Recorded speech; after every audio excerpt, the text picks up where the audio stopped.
ശ്രീ വിനുഗിരിയത്ത് അത്തരത്തിൽ ശ്രീ സജിനന്ദിയാട്ടിന്റെ ആത്മവിശ്വാസം അതാണ്. കാരണം മലയാള സിനിമ എമ്പുരാന് മുൻപും ശേഷവും എന്ന് അടയാളപ്പെടുത്താൻ പോകുന്നു. അത് അങ്ങനെ സംഭവിച്ചത് വലിയ കാര്യമാണ്. കാരണം തിയേറ്ററുകൾ ഒഴിഞ്ഞു കിടക്കുന്നു, കുടുംബ പ്രേക്ഷകർ വരുന്നില്ല. ഇപ്പോൾ തന്നെ പല രാജ്യങ്ങളിലും പ്രീ ബുക്കിംഗ് അടക്കം ആരംഭിച്ച പശ്ചാത്തലമുണ്ട്. കേരളത്തിൽ എന്താണ് എന്നറിയില്ല.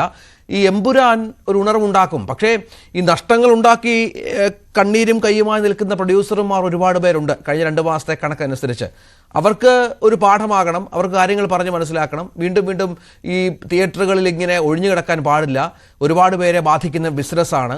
അതിനൊക്കെ ഒരു പരിഹാരവും ഉണ്ടാകണം. അങ്ങനെ ഒരുപാട് പ്രതിസന്ധികളിലൂടെ കടന്നു പോകുന്ന ഒരു മലയാള സിനിമയിലേക്കാണ് എമ്പുരാൻ കടന്നു വരുന്നത് എന്നുള്ളതാണ്. നോക്കൂ, എമ്പുരാൻ തീർച്ചയായിട്ടും അത് വിജയിക്കേണ്ടത് മലയാള സിനിമയ്ക്ക് ആവശ്യമാണ്. കാരണം അത്രയും കോസ്റ്റ് ആയിട്ടുള്ളൊരു ചിത്രം. പക്ഷേ എല്ലാവരും നിർമ്മിക്കുന്നത് എമ്പുരാൻ എന്ന അതേ കോൺസെപ്റ്റിൽ തന്നെയാണ് ഓരോ നിർമ്മാതാവും ഓരോ സംവിധായകനും. എൻ്റെ ചിത്രം മോശമാവട്ടെ എന്ന് വെച്ചാൽ ആരും സിനിമ എടുത്തിട്ടില്ല ചരിത്രത്തിൽ. എല്ലാവരും ലാഭം ഉണ്ടാക്കാൻ വേണ്ടി തന്നെയാണ്. എമ്പുരാൻ തീർച്ചയായിട്ടും ഭയങ്കര പ്രതീക്ഷയിലാണ്. ആ പ്രതീക്ഷയിൽ എത്തിക്കഴിഞ്ഞാൽ അത് ഒരു പക്ഷേ തീർച്ചയായിട്ടും അതൊരു ഇൻഡസ്ട്രിക്ക് വീണ്ടും ഒരു ഉണർവ് നൽകാം. പക്ഷേ നേരത്തെ സജി പറഞ്ഞ പോലെ നമ്പർ ഓഫ് ഫിലിംസ് കൂടുകയാണ് മലയാളത്തിൽ. തമിഴിൽ പോലും എനിക്ക് തോന്നുന്നില്ല ഇത്രയും പടങ്ങൾ അടുപ്പിച്ചടുപ്പിച്ച് റിലീസ് ചെയ്യുന്നുണ്ടോ എന്നുള്ളത്. എന്തോരം സിനിമകളാണ് ഇറങ്ങുന്നത്.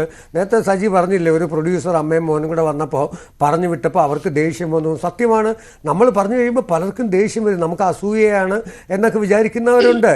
ഇപ്പോൾ 1,60,00,000 രൂപ മുടക്കിയ ഒരു പടത്തിന് 10,000 രൂപയെ കളക്ട് ചെയ്തുള്ളെങ്കിൽ ഇനി 2 കൊല്ലം കഴിഞ്ഞാലും അയാൾക്ക് ആ 10,000 എന്നുള്ളത് പലിശയും ഇതിൻ്റെ പിന്നിൽ കുറേ ഉണ്ട്. ഇനി ഇത് കളിച്ച് കൊടുത്ത ഡിസ്ട്രിബ്യൂട്ടർ, അതിൻ്റെ ഓഫീസ്, ഇതിൻ്റെ ചിലവൊക്കെ പണ്ട് വേറെ ഇനി ആ പ്രൊഡ്യൂസറുടെ പുറകെ പോകാൻ കിടക്കുന്നതേ ഉള്ളൂ കണക്കുകൾ. ഇത് പലർക്കും അറിയില്ല. ഇന്ന് എന്നെ ഒരു നിർമ്മാതാവ് വിളിച്ചിരുന്നു. അദ്ദേഹത്തിൻ്റെ പടവും ഈ പറഞ്ഞ പോലെ 50,000-ന് താഴെ. ഞാൻ പടത്തിൻ്റെ പേര് അല്ലെങ്കിൽ ആ വ്യക്തിയെ പറയുന്നില്ല. അദ്ദേഹം പറയുന്നത് എൻ്റെ പടം ഓടിക്കൊണ്ടിരിക്കുകയാണ്, പിന്നെ എങ്ങനെ പ്രൊഡ്യൂസേഴ്സ് ഈ കണക്ക് പറഞ്ഞു, 1.5 കോടി മുടക്കിയിട്ട് എനിക്ക് ഇത്രയേ കിട്ടിയുള്ളൂ. അപ്പോൾ ഞാൻ പറഞ്ഞു, അയാളുടെ എനിക്ക് ഏറ്റവും വേണ്ടപ്പെട്ട പയ്യനാണ്. ആ പടം ഏറ്റവും കൂടുതൽ ഓടണം എന്ന് വിചാരിച്ചിട്ട് ഞാൻ പോലും പലപ്പോഴും ഷെയർ ചെയ്തതാണ് അയാളുടെ പടത്തിൻ്റെ പത്രപരസ്യം ഒന്നും ഇല്ലാതെ ഇറക്കിയ ആ പടം. പക്ഷേ ആ പ്രൊഡ്യൂസർക്ക് ഭയങ്കര കോൺഫിഡൻസ് ഉണ്ടായിരുന്നു. അയാൾ പറയുന്നത് എൻ്റെ പടം ഇപ്പോഴും ഓടുകയാണ്, എനിക്കിനി അതിൽ നിന്ന് ലാഭം കിട്ടും. അത് പുള്ളിയുടെ പ്രതീക്ഷയാണ്. അപ്പോൾ ഞാനും ആ പുള്ളിയോട് പറഞ്ഞത് അത് തന്നെയാണ് എൻ്റെയും ആഗ്രഹം. നിങ്ങൾ ഇതിൽ നിന്ന് ലാഭം ഉണ്ടാക്കണം, പക്ഷെ കിട്ടുമോ? പുള്ളി പറയുന്നത് ഈ കണക്ക് ശരിയല്ല. ഇതാരോട് ചോദിച്ചിട്ടാണ് നിർമ്മാതാക്കൾ ഈ കണക്ക് പുറത്തുവിട്ടത്? അപ്പോൾ ഞാൻ പറഞ്ഞു, നിർമ്മാതാക്കൾ കണക്ക് പുറത്തുവിട്ടത് അവർക്ക് ഒരു പക്ഷേ തിയേറ്ററുകാരും നിർമ്മാതാക്കളും എല്ലാം ചേർന്ന സംഘടനയാണ്. ഫിയോക്കും ഒക്കെ ഇതിനകത്തുണ്ട്. സജിക്കറിയാം, ഇവരെല്ലാം ഇതുമായിട്ടൊക്കെ കണക്റ്റഡാണ്. അതുകൊണ്ട് ഇത് അറിയാൻ വലിയ പ്രയാസമില്ല.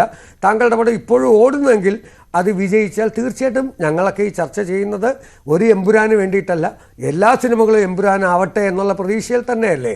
അപ്പോൾ തീർച്ചയായിട്ടും ഒരു സത്യം പറയാം, സിനിമയിലുള്ള നമ്മൾ പോലും മൂക്കത്ത് വിരൽ വെച്ചു ഈ കണക്കുകൾ പുറത്തു വന്നപ്പോൾ.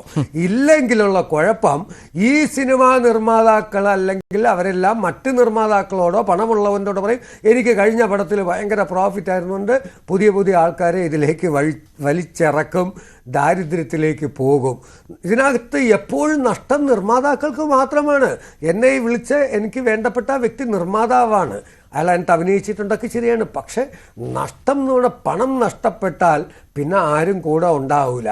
നിർമ്മാതാക്കൾ ഈ സിനിമകളുടെയൊക്കെ ലിസ്റ്റ് എടുക്കൂ. നിങ്ങൾ 8 കോടി മുടക്കി ആകെപ്പാട് കുഞ്ചാക്കോ ബോബൻ്റെ പടം, അതും ഇപ്പോഴും 2 കോടിക്ക് ബാക്കിലാണ്. അത് ഇനി ഓടിക്കൊണ്ടിരിക്കുന്നത്. തീർച്ചയായിട്ടും അതെന്തായാലും പ്രോഫിറ്റിലേക്ക് വരാം.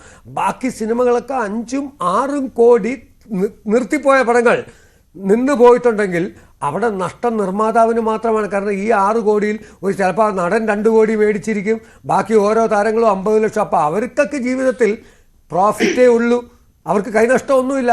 അപ്പോൾ എപ്പോഴും നഷ്ടപ്പെടുന്ന നിർമ്മാതാവിനാണ് എന്നുള്ളത് കൊണ്ടാണ് നിർമ്മാതാക്കളുടെ സംഘടന സുരേഷ് കുമാർ ഉൾപ്പെടെയുള്ളവർ, സജി നന്ദിയാട്ട് ഉൾപ്പെടെ, രാകേഷ് ഉൾപ്പെടെയുള്ള ചർച്ച ചെയ്തപ്പോൾ അവരെ കുറ്റപ്പെടുത്തിയവർക്ക് ഇപ്പോൾ കണക്ക് കണ്ടപ്പോൾ സത്യം പറഞ്ഞാല് സിനിമയിലുള്ള ഞാൻ പോലും ഞെട്ടി. തിരിച്ചു വരാം ഇതിൽ